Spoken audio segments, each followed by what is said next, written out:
CityCast Seattle is made possible by AT&T. America's first network is also its fastest and most reliable. Based on RootMetrics' United States Root Score Report, 1H 2025. Tested with best commercially available smartphones on 3 national mobile networks across all available network types. Your experiences may vary. RootMetrics rankings are not an endorsement of AT&T. When you compare, there's no comparison. AT&T. This is CityCast Seattle. I'm Jane C. Hu, and here's what Seattle's talking about. Today on CityCast Seattle, the most Seattle stories of the year, how holiday lights affect our circadian rhythms, and a sponsored interview with Seattle Cider's Mara Hardman. But first, Seattle Transit blog's Michael Smith explores the possibility of making the Fremont Bridge car-free. This came from a Blue Sky post from Jeremy Cole, who says the bridge is mostly redundant with the Aurora Bridge. Here to discuss, we have Hannah Krieg, Seattle's reporter without a boss and founder of The Burner. Welcome, Hannah. Hi, thanks for having me. Of course. And Guy O'Run, former reporter for Real Change and Seattle-based journalist and writer of the newsletter Gossip Guy. Welcome, Guy. Hello. Okay, so let's get into it. Would this be a good idea or would it just be a shit show? I think any idea that says we should ban cars, I'm going to say, let's figure out a way to make it work. You know, I don't know if it's a fully cooked idea, if it came from a Blue Sky post, but I think I'm going to go on a limb and say, awesome idea, no notes. The seed of an idea, Who knows how. We'll get into the specifics in a minute here, but Guy, what do you think? Are you I realize I don't know, are you a driver? Are you a pedestrian? No, I do dabble. Okay. I do drive sometimes, but dabble. I do like getting around by the train a lot and bus. I will say, I think every time I've crossed that bridge, it is a pain. You have to wait 5 minutes. For some reason, there's always traffic, and every light, only 2 cars move forward. So I would say something that reduces the traffic, maybe banning cars, but leaving the buses running on it would be nice. Yeah. Although I feel like lately, so they just moved the bus stop, which used to be on the corner right before the bridge. And now there's a bus stop on the bridge. And I mean, I don't know if you all have seen that I think it's changed in the last few months, but it definitely feels like there's just a lot going on that bridge at all times right now. It's chaotic. There's so much road work in Fremont. Yeah. And it feels like such a pinch point that I mean, part of me wonders well, can we afford to lose that for cars as well? Moving across the city north-south can sometimes be tricky because of the canal and the lake, just all the bodies of water that you have to cross. But I have a hack for that, Jane. Oh, you know, a way to get across the canal without going on a bridge? The Link light rail. Light rail, baby. Yes, it's true. It's true. Yeah. Just open up the Ballard one. That's true. Yes. I forget about Ballard. I'm sorry. It is kind of a different place. I feel like trying to get between Capitol Hill, where I know you live, Hannah, and Ballard is just it's like trying to go to Mars sometimes, especially if you don't have a car. Just good luck. But car devil's advocate, I'll put it on. These urbanists will always say that we need redundant transportation. We need to have the streetcar and the light rail and the buses that never come because we need to have a bunch of different options. So this is also, in the same spirit, redundancy for car dependency. Yeah. That might be the car. There you go. That's the car argument. Response. I mean, as a person who goes across the bridge in every possible way. I've walked across it, I've biked across it, I drive across it, bussed across it. I feel like it would be nice to see a different allocation of the lanes. You've got 4 lanes. It'd be cool if bikes and pedestrians had a little bit more separation. I feel like whenever I'm on a bike, I'm trying to be very careful to not run anyone over. But pedestrians like to stop on the bridge and look at the nice view, which they should be allowed to do, but because it's such a cramped space and there's so many bikes that go across.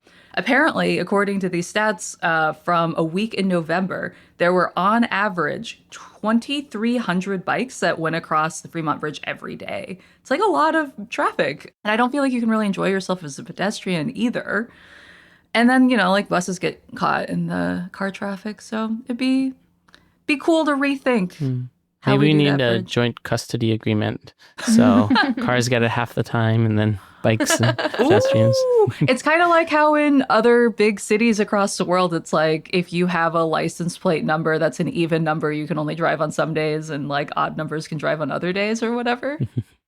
The other proposal that I've seen recently regarding the Fremont Bridge, and apologies to whoever brought this up because I don't remember now where I've read it, someone suggested tolling boats to go through the bridges. Like every time the bridge has to go up and stop traffic, they gotta pay a toll. I can't believe there's not a toll for that. What are you? They can just interrupt the entire flow of traffic for free. It's crazy. It's like, okay, like 2 people going across from a boat, and now the whole city has to stop for you. It's anti-collective. I'm against it. Okay, I will say in a real villain moment here, the one time that I've ever been on a friend's sailboat in the summer, and like we had the little air horn to be like, hey, like we're coming, like all 4 of us on the boat. And they are like, okay, great, we'll open the bridge for you. Such a rush of power, like the most powerful I've ever felt.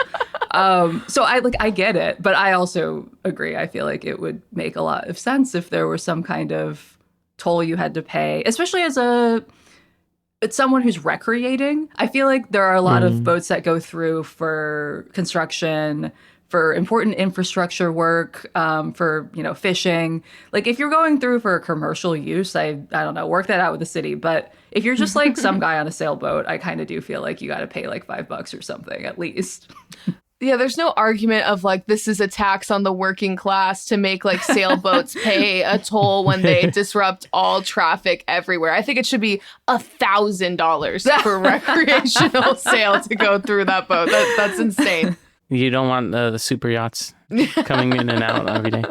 Well, it's like if you're going to have a super yacht, at least get like kind of a shorty super yacht so you're not making the bridge go up. I don't know. Okay, so this brings to mind for me, what other places should we make car free? I'm a big believer in the Pike Pine super block. It'll happen one day. We gotta get cars out of there. Every time I'm there drunk, I'm like fighting for my life not to get hit by a car on a rainbow crosswalk, and that's just not okay in Seattle. I wish we could bring back the exact dimensions of Chop Chaz street closures. That would actually be amazing. And like actually just have like all of the nice booths there all the time. But that's maybe not a popular opinion in the city. It's like those studies where it's like we just like saw where people walked and made the paths accordingly. Just see where like activists occupy, and then okay, we'll get the cars out of there. Yeah, desire path for activists. What do you think, Guy? I feel like anywhere that has like a good view of the waterfront, Ooh. you should think about. I mean, Lake Washington Boulevard was a very controversial one, but I would love that personally. Mine will always be Pike Place Market. I do not understand how we still have cars there. It's wild to me. I've seen some, pictures and videos of people down there during the holiday season. I'm just like, why would you choose to be in a car? Like, I guess I understand if you are transporting someone who has a physical disability in it, you want to get them right up close. I feel like the rest of the folks who are just driving through because they don't know any better, please don't do it. aren't they trialing it right now? They had for a bit. I think that might be over at this point, but I do hope they consider making that permanent. I would love that to be a walkable street. Well, as someone who actually, my mom sells pottery at Pike Place, and so as someone who picks up sometimes or drops her off, it's very simple to just have like 10 to 4 or something, like some hours that it's closed for cars. Yeah, it makes sense for vendors too. Like, I get why you're eventually going to have some cars, but I do feel like I see quite a few, like tourists in town who like legit just don't know that it's a horrible idea to try and drive through there. And then they're just like stuck there for 30 minutes of their life trying to inch along as pedestrians walk around. Well, we'll see if 2026 brings more innovation in that front. I don't know that we're gonna, fully shut down the Fremont Bridge next year, but I guess anything could happen. If 2025 has taught me anything, it's that a lot of things can happen in a very short amount of time. All right, well, let's leave it there. And when we come back, we'll talk about the year's most Seattle stories.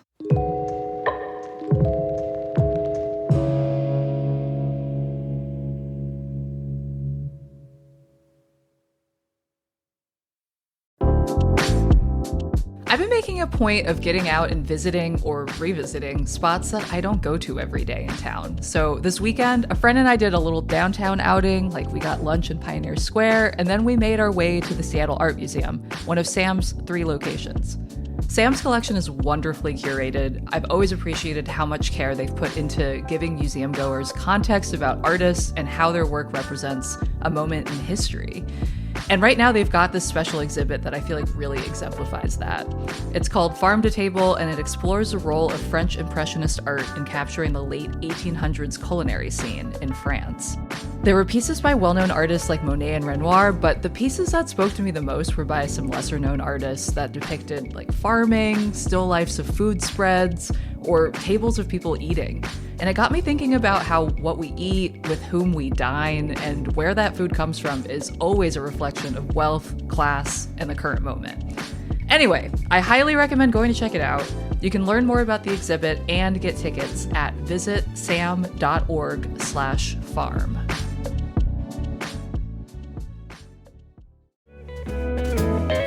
Hey Liam, what are you doing for New Year's? Hi, Jane. I haven't narrowed it down yet, but I'm thinking a nice dinner, but I need some activity to occupy my rambunctious children. Ooh, okay, I have just the thing for you. I feel like I'm so bad about making plans in advance, and so I just end up like paying a ridiculous amount of money to get into a bar. Yes. But I heard that Argosy is doing New Year's Eve cruises, and they have one that is an all-ages fireworks cruise.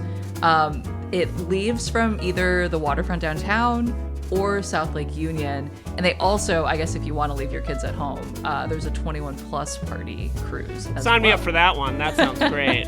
Yeah, sounds like a fun way to ring in the new year, right? It does. All right, well, there are limited seats for New Year's Eve sailings, so you can book on argosycruises.com if you want to firm up your plans before December 30th.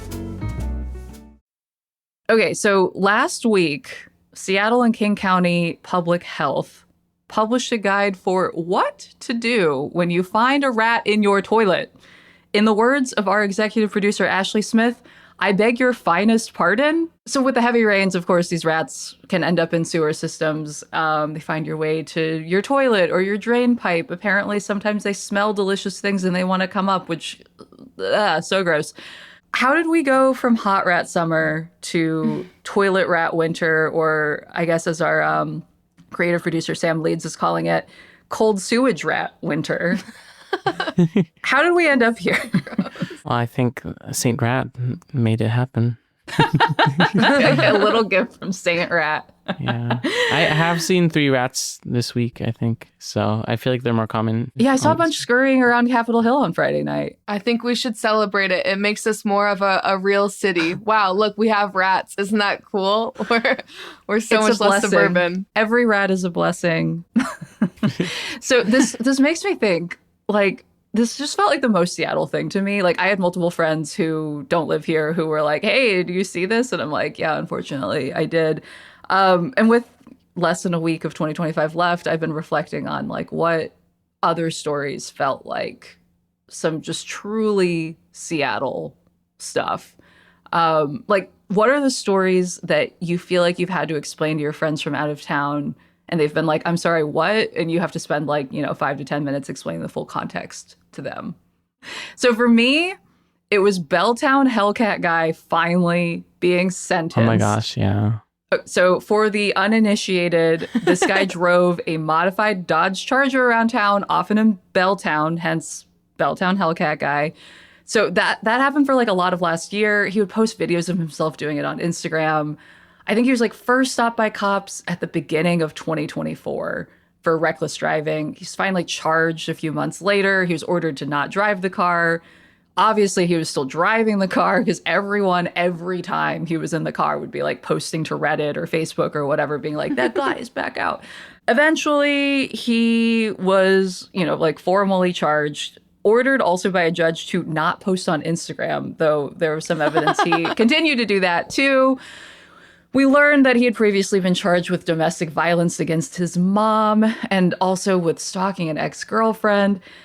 It was just kind of a bummer of a story in the end, but this summer he was formally actually charged. But to me, it really illustrated how social media can be an incentive to keep doing some truly awful stuff.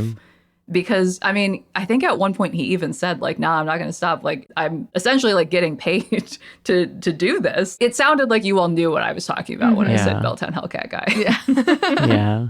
But that is so the story you have to like explain, like, okay, so there, if you lived in Belltown, you know exactly what I'm talking about. If you lived in Seattle, you know a little bit. But yeah, there's some context for sure. Although, okay, I recently learned, because I was like, trying to refresh my memory about all of the many twists and turns the story had taken, that there is also another Hellcat guy in San Antonio, Texas.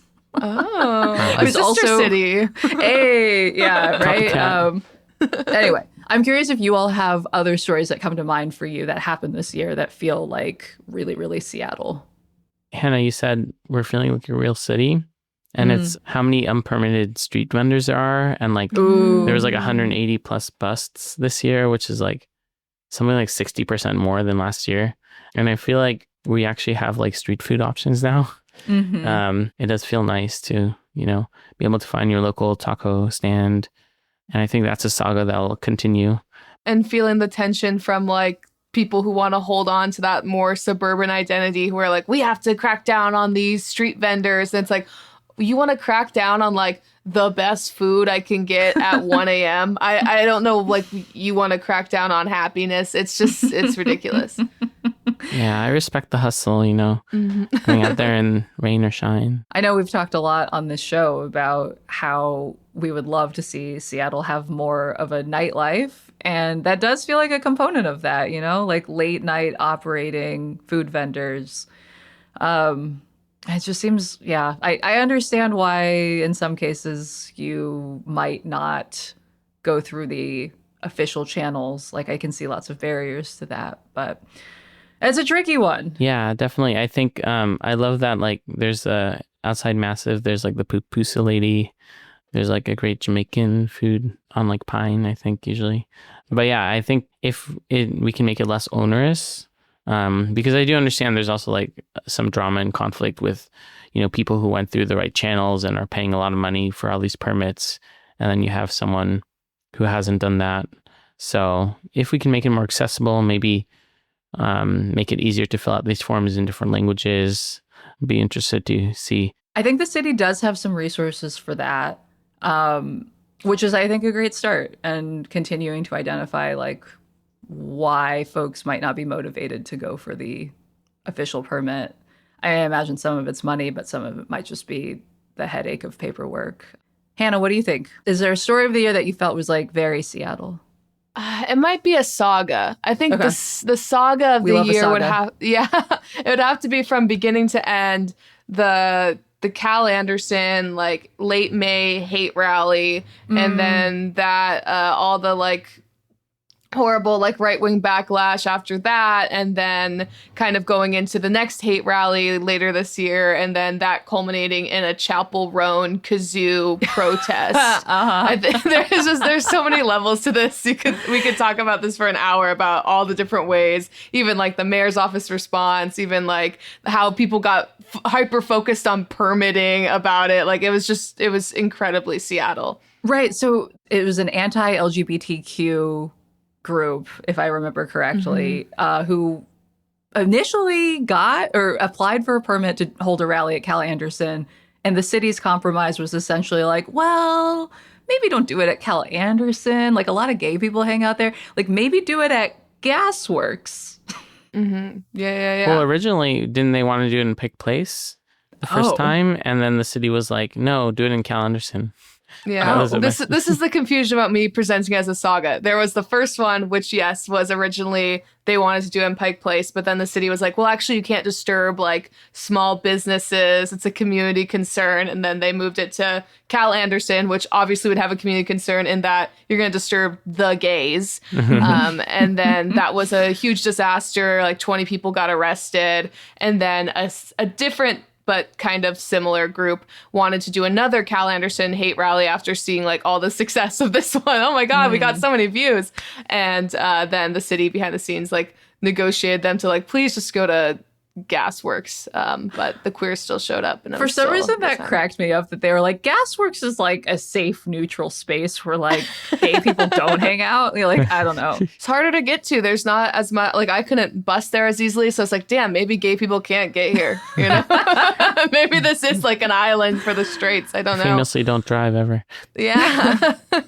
Yeah, I did feel like the kazoo aspect of it felt very Seattle. And I want to say that was happening at the same time as like Portland's frog protests. It just felt like a time of silly protest. I think part of the thing is people learned that when they riled up all these people the first time, you know, they got their reaction, the right wing. So being a little more like, let's just make fun of them. Let's just let's show how absurd it is. I think there's some like fun, like almost like theater around that. Absolutely. Speaking of theater, the other last thing I'll mention is I feel like Seattle had a great year for extremely niche competitions. Like we had the performative male competition. What else did we have? There was a performative femme competition. We did the second gays eating garlic bread in the park after the success of the first one in 2024. What else can you all think of? German pudding cup. Oh, that's right. It went viral in Germany. All these Gen Z youth sitting in a park eating pudding with forks, and because it was why just not? like it was just absurdist, and then people were like, let's bring it to Seattle. So, but apparently it was fun. People were posting about it. Yeah, I do think we're seeing a lot more social media driven things happening. The people hunger for like a weird thing. Like they just want to show up in person to something fun. I think I saw like either a sapphic or a lesbian like pie eating contest. Just bring your own pie. I think all these are kind of recession indicators, though. It's like We're the same not going way. out. We're just having weird events in the It's park. like let's meet in the park and compete with each other and our with cheap snacks.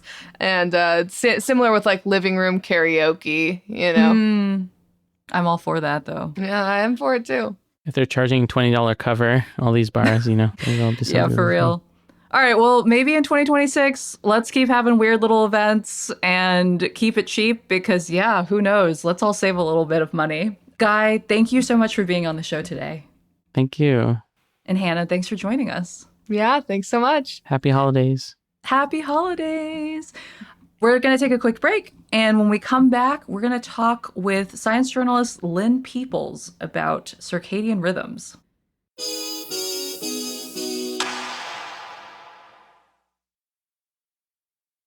So now joining us is Lynn Peoples, who recently wrote a book called The Inner Clock about circadian rhythms. Welcome to the show, Lynn. Thanks so much for having me. So I saw that you also recently wrote a piece for National Geographic about holiday lights' impact on our body's natural rhythms, and it featured Candy Cane Lane. Yes. So I was really intrigued by this because it's something I've never thought about. How do holiday lights affect our circadian rhythms? Yeah, I honestly hadn't thought about it either. I mean, I always look forward to the lights coming out after Thanksgiving and, you know, helping fill that holiday spirit. But in researching the book and then continuing to follow the issues of light at night, light pollution, and circadian rhythm disruption, I was learning that, and there's some recent studies that underscore this, that during the holidays, and we're talking, you know, Christmas, end of year holidays here, we're also talking Ramadan, other holidays around the world, that during those periods of time, because humans naturally like to use light to celebrate, during those periods of time, the overall light pollution in certain areas can increase by as much as 50%. Whoa. And this is on top of this overall global trend that studies show that the average light pollution is increasing by upward almost as much as 10% a year. So thinking about that compounded over time. So our nights are getting brighter is what it comes down to. And in the holidays, it's even brighter still. And how does that affect us physically? Like, does that have any effect on us? I mean, we are little animals, but I'm also thinking about the little animals who live outside. It affects all life, even plants and insects, believe it or not. So we evolved with bright days and dark nights. And as I learned, days are not only brighter, but that light that we get is heavily blue. So there's a lot of blue light that we get during the day. And our bodies evolved with that as a cue to it being daytime. And that is helping sync up all these clocks in our bodies to that day-night cycle. And believe it or not, that's running kind of the show in our bodies. It's telling our bodies when to tune up metabolism, when to go to sleep, of course, when to put up our defenses, when to be at our strongest. All these things in our bodies and our physiology is directed to a large part by the time of day and whether or not our bodies are in sync with that 24-hour cycle of the planet. So when we turn on lights at night, whether they're holiday lights or our indoor LED lights, and this is kind of a key point here, that can give our bodies the wrong message and tell our bodies that it's actually daytime, which can throw all those clocks off, can keep us up at night. If we're not already struggling with sleep, this is not helping. Well, I know people say all the time, like, don't look at your phone at least a couple hours before you go to bed because that blue light can interfere with your circadian rhythms. I don't want to speak for everyone, but I know for me, I'm like, but can we have holiday lights as a little special treat? It's like, it's so dark outside. But so I think you mentioned in your piece that the people at Candy Cane Lane do some things to manage the lights and the light pollution. What can people do to think about that and try and mitigate some of that effect? Absolutely. Yeah, in no way am I saying don't use lights. I love them. I mean, we all love them. But yeah, there are simple things we can do. And one of the things that folks on Candy Cane Lane do well, and I've seen it elsewhere, is pick lights that are warmer. So think about, again, back to evolution, what kind of light did we have at night? It was the fire. Eventually it was candles, right? And there's moonlight. And those are all less blue and more of the warmer hues, whether that's the reds, even greens. That's going to be better than the white and the blue. And then maybe a little less of them. They tend to lean on more traditional decor, just like cardboard cutout things, old candy canes that they've been using for decades, a carousel, all these cool Christmas decorations that aren't necessarily just in your face bright light. Yeah. I mean, I'm glad to hear that selfishly because I like the look of a red / just like a little bit warmer of a light than the very kind of almost clinical blue LEDs. This also gets me thinking about the other thing that's happening at this time of year is the solstice, the big dark. I feel like we just crossed that threshold into days finally getting longer again, which thank goodness, because I feel like it has been so dreary the last few weeks. But I know that for your book, you spent 10 days in isolation, which is wild to me. I mean, I know that that's a more extreme version of what we actually experience here in town, but I feel like it's a reasonable parallel. So I'm just curious to hear, what did you experience during that isolation, and what might we learn about coping with the big dark from that? Yeah, good question. I mean, I think growing up with the big dark, I grew up here, that definitely has always instilled in me kind of that sense of, I hate to say it, doom, when the deep dark winter arrives. We can be real about it, yeah. Be real. But sure, so I went into this bunker, no daylight at all for 10 days, no clocks, no other people. And yeah, I mean, I knew it going in, but sure enough, my circadian rhythms got really messed up. I lost that day-night distinction. And I had a bunch of devices measuring things to, really have data to support it. But I really mentally, physically could feel the effects. It was essentially an extreme version of jet lag. And Us in the Pacific Northwest, I mean, people all over the world, worse at higher latitudes, sure. But as those days grow shorter, the winter nights grow longer, we are deprived of a lot of that light that our bodies really crave to tell us that it's daytime. And it's really about that contrast. One of the main lessons, I guess, I took away from my reporting for the book and for this piece is, we want to increase the light we get during the day. And so for us here in Seattle during the winter, that means even if it's overcast, even if it's looking really gray outside, even if it's only light for a few hours, take advantage. Get yourself outside and get as many of those photons as nature is making available. And then at night, try to not let your indoor environment be that bright, and especially not that bright with the blue. Just try to create a contrast in your days, and that ultimately will help you sleep better and make you feel better through these dark months. I've definitely been trying to lean into the coziness of the season, no big light after a certain time. I just have a bunch of kind of warm lamps so that I get in the mood to sleep. But I also feel like I've just been sleeping a ton more. I kind of feel like a little hibernating bear. Over solstice weekend, I found myself being able to sleep in a couple of days in a row. And I just ended up sleeping 9 or 10 hours each of those nights, even though I don't feel like I've been particularly sleep deprived lately. Is that normal? I guess I'm curious to hear from your research for this book, how much do our body's rhythms change in the winter versus the summer? It's a really interesting question. And there is some research to suggest we do naturally sleep a bit longer in the winter. And again, especially as you go to higher latitudes. I spent some time with people in Alaska, Anchorage area primarily. They talked about summer, it's sort of the manic season. And, and winter is a depressive season. Yeah. And it was just a lot more sleep. It's like you're catching up for the rest of the year.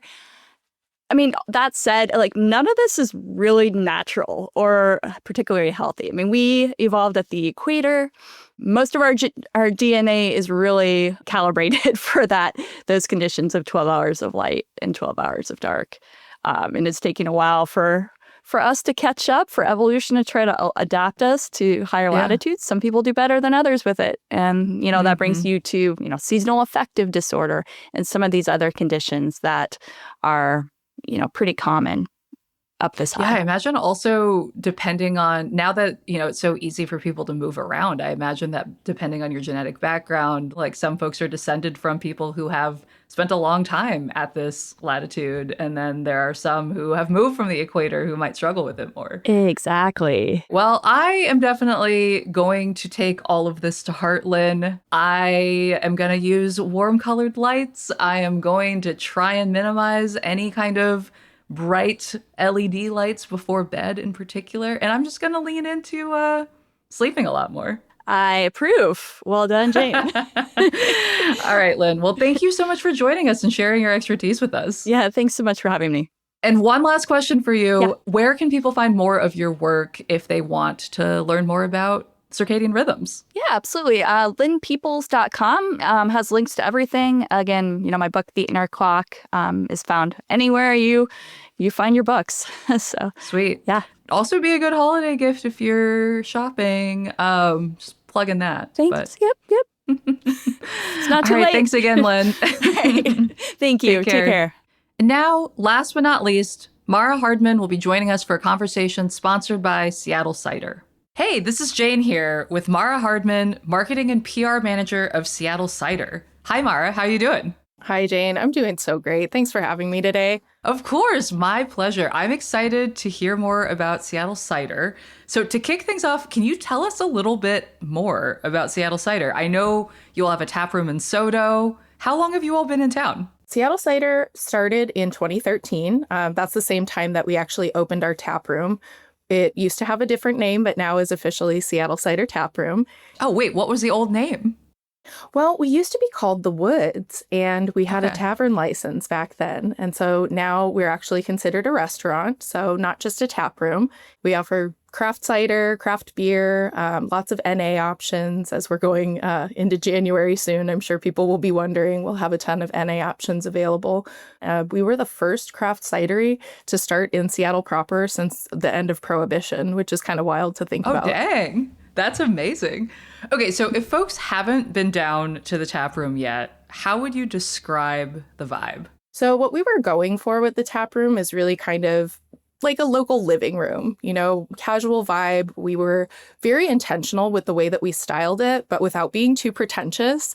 So really just open, welcoming. There's a ton of seating. We've got bar seating, some cozy little, we call it our cozy corner that has a little nook with a fireplace and like comfy Yes. pillows. And great outdoor seating. Not great for this time of year, but when the sun starts coming out a little bit more regularly, we've got plenty of Someday. places. Yeah, we like to manifest that and think about the future when we can sit outside again. No, totally. And I mean, okay, speaking of being at the tap room, taking in the vibes, you all host events too at the tap room, right? Like, tell us about some of the upcoming ones that you would recommend. Absolutely. Well, we host a ton of events in our tap room. I think one of my personal favorites that we started doing on a monthly basis is called Snail Mail Sunday. As a marketing person, I exist a lot in the digital world, but I really love to have these moments of going back to analog things. And so we provide cards and postcards and stationery and invite anyone to come in. We have writing prompts. You can write to friends, family members. You can write to elected officials, whatever you decide. Okay. And if you buy a drink, then we will give you a stamp so you can mail your letter. Oh my gosh, I love that so much. Have you done it? Like, who did you write a letter to? Oh, I usually write letters to my friends. I have awesome friends who are really good about remembering birthdays and sending birthday cards. But there's something really special about getting something in the mail that's just because. It's just really nice to get things in the mail that aren't bills or an advertisement for something. So, you open up the mail and you have a card or a postcard from someone you know and love. It just feels really special. So we try to do that once a month. Oh my gosh, I love that so much. When is the next one? Our next one is January 14th. So in between there, we'll have a ton of different events. We're on our way into, many holiday things like wreath making. We also will do, painting events where you can come in and paint a picture of your own pet. We do lots of gather together and watch 30-year-old movies that we're watching Die Hard in a couple of days. Oh, Because, nice. of course, as we all know, Die It's a Hard Christmas is a movie. Christmas movie. I think we've all collectively agreed that Die Hard is a Christmas movie. So I do love that society has moved in that direction. Like, we've just all come to that agreement. So, okay, I'm thinking about coming down, writing my letter, ordering something at the bar. And I love that you all have a kitchen because I do feel like sometimes it's a struggle when you go and you get a drink and you're like, I just want a little something to nibble on. So it's nice that you all have that. What is your go-to food and drink order when you are at Seattle Cider?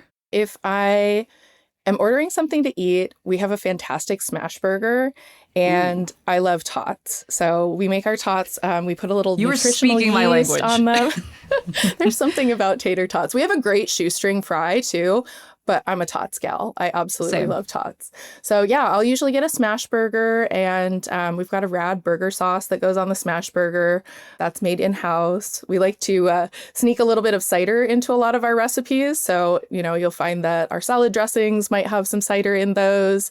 We'll actually also be launching a pizza program soon. So this is kind of you heard it here first. Ooh, a Soft scoop. launching our pizza plan on CityCast. So Love it. as far as drink orders, I bounce around a little bit, but of course I love our cider. If it is a weeknight, I'm going to opt for one of our Vivid Light ciders. I tend to order our peach all the time. I'm obsessed. It's very, very fresh peach flavor. It's only 4.2%. So I don't feel bad about having one on a Tuesday night. We bring in a lot of local breweries as well. So we're able to support, the local breweries, that local part of the industry. And so typically I'll order something like a tavern beer from Georgetown. Those are great. Or Douglas. I'm a light lager person too. So yeah, we have a ton of different options in the craft world there. Okay. Well, Mara, I think you just planned my entire evening for me on January 14th. I'm going to go write my friend a letter. I'm going to have a smash burger. I think I'm probably going to get that peach cider. And if you're listening, check out seattlecidercompany.com to learn more. We'll have that link for you in our show notes as well so that you're just a click away. Thank you so much for listening. And Mara, thank you for being here. Thanks so much for having me. This was a lot of fun. That's all for today here at CityCast Seattle. I'm your host, Jane C. Hu. And listeners, we would love to hear from you. Send us your news tips, your questions, your hot goss, or your thoughts about what part of Seattle you would like to see car-free by sending an email to seattle@citycast.fm. You can also text us or leave us a voicemail on the CityCast hotline at 206-880-3931. You can get more local news and events delivered right to your inbox by subscribing to our newsletter. Just go to seattle.citycast.fm. And if you're enjoying the podcast, follow us on Apple, Spotify, or wherever you listen so you never miss an episode. And if you can, leave us a little review. It really helps us out. Until next time, see ya, Seattle.